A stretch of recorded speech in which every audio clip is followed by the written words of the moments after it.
Bismillahirrahmanirrahim. Assalamualaikum warahmatullahi wabarakatuh. The first of all, let's try and thank unto our good of Allah subhanahu wa ta'ala, who has been giving us some mercies and blessings, so until now we are still given health. Secondly, my faith and salutation always be given to our Prophet Muhammad sallallahu alaihi wasallam, who has guided us from the darkness to the brightness, from the stupidity to the cleverness, from Jahili era to the Islamic era, namely Islamic religion that we love. Okay, we are group 1. We will to explain about ESP and EJV.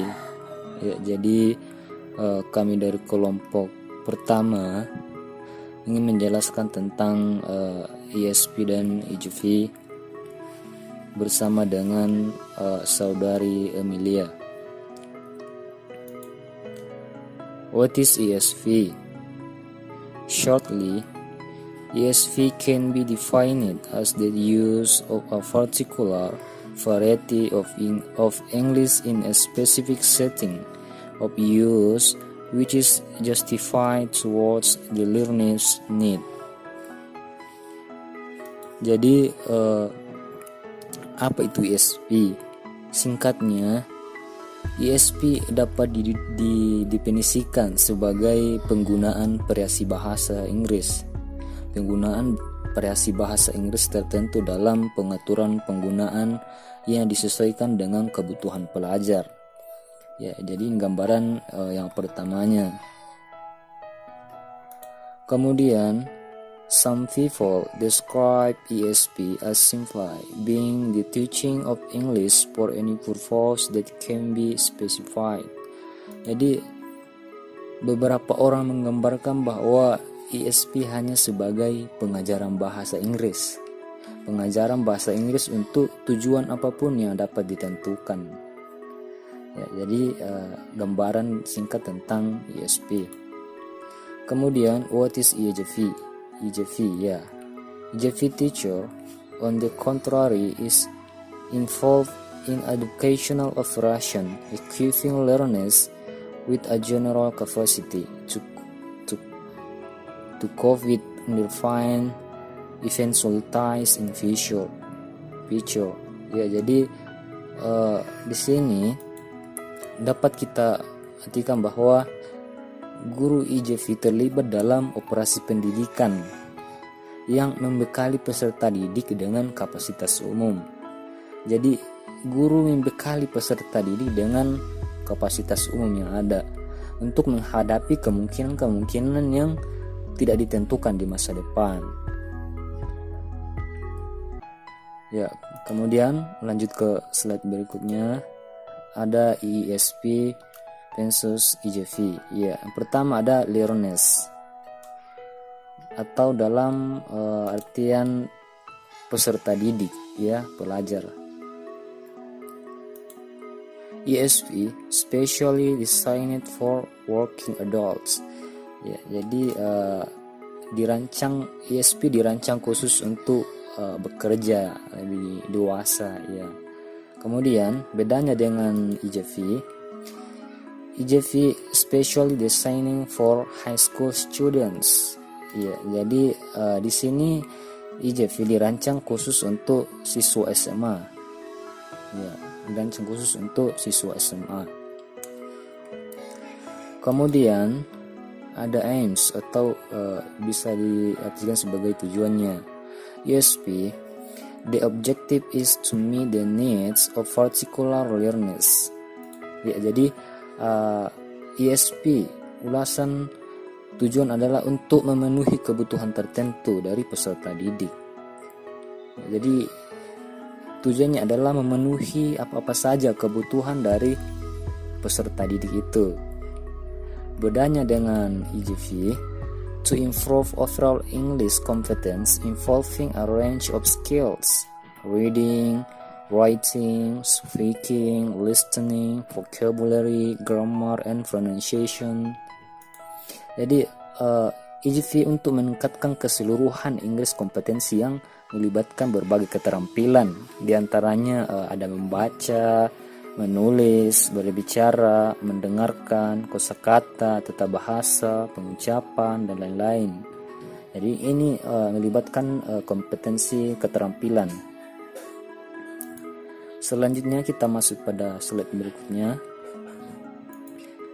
Ada concurrence sphere of interest. Jadi ada masalah atau concurrence. Bidang minat ESP to design suitable courses for different types of groups of learners in accordance with their needs. Ya, jadi ESP itu didesain sesuai program untuk berbagai jenis kelompok peserta didik sesuai dengan kebutuhan mereka.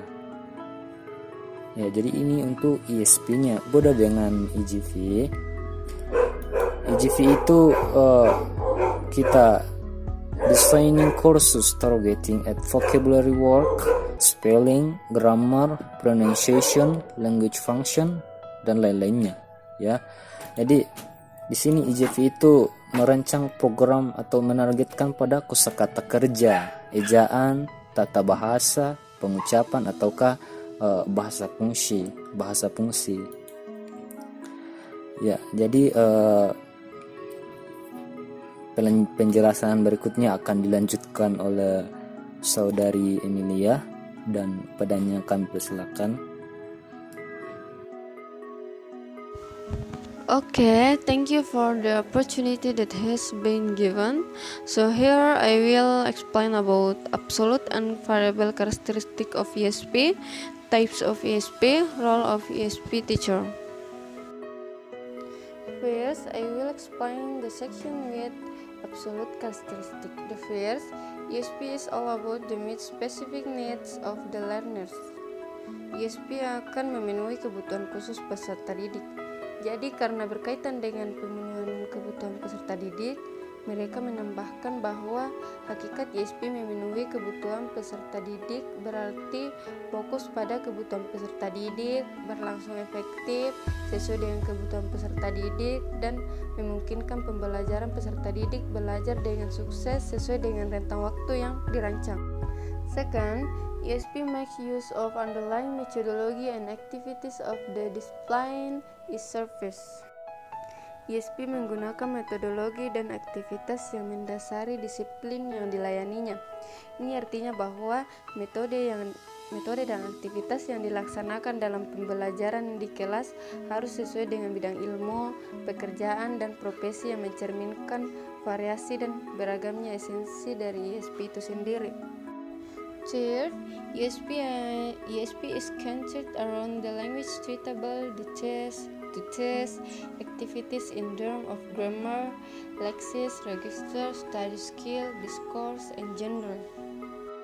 Sebagai satu pendekatan baru, fokus ESP adalah penggunaan kebahasaan yang tipikal seperti grammar, lexis, register, keterampilan, wacana, genre yang sesuai dengan aktivitas.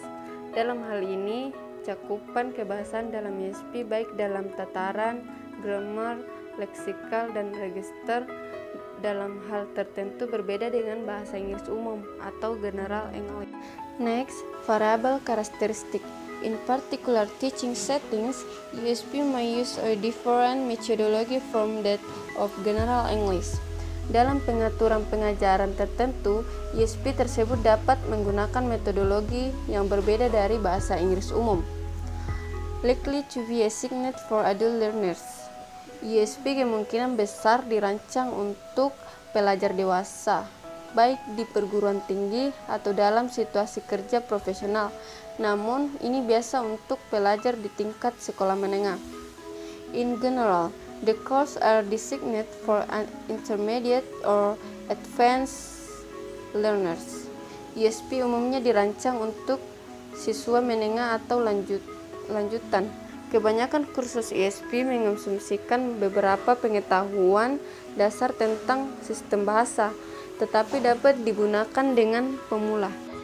Types of ESP. Di sini saya akan menyebutkan beberapa jenis ESP, diantaranya English for occupational purpose, bahasa Inggris untuk tujuan kebetulan, English for academic purpose, bahasa Inggris untuk tujuan akademis, English for business purpose, bahasa Inggris untuk tujuan bisnis, English for specific academic purpose, bahasa Inggris untuk tujuan akademis tertentu, English for general academic purpose, bahasa Inggris untuk tujuan akademis umum, English for medical purpose, bahasa Inggris untuk tujuan medis, English for occupational purpose, bahasa Inggris untuk tujuan pekerjaan, English for professional purpose, bahasa Inggris untuk tujuan profesional, English for science and technology, bahasa Inggris untuk sains dan teknologi, English for vocational purpose, bahasa Inggris untuk tujuan kejujuran, and English for or in the workplace, bahasa Inggris untuk atau di tempat kerja.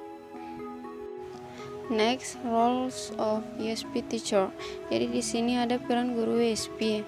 Di antaranya the ESP practitioner as a teacher, praktisi sebagai guru, the ESP practitioner as course designer or material provider, praktisi ESP sebagai perancang kursus atau penyedia materi, the ESP practitioner or researcher, praktisi ESP sebagai peneliti, the ESP practitioner as evaluator, praktisi sebagai penilai. So that is the end of our presentation. Hope it will be useful for all of us, and what was said just now is the beginning for us to brave the storm of life. Thank you for your attention. More or less, I'm sorry. Assalamualaikum warahmatullahi wabarakatuh.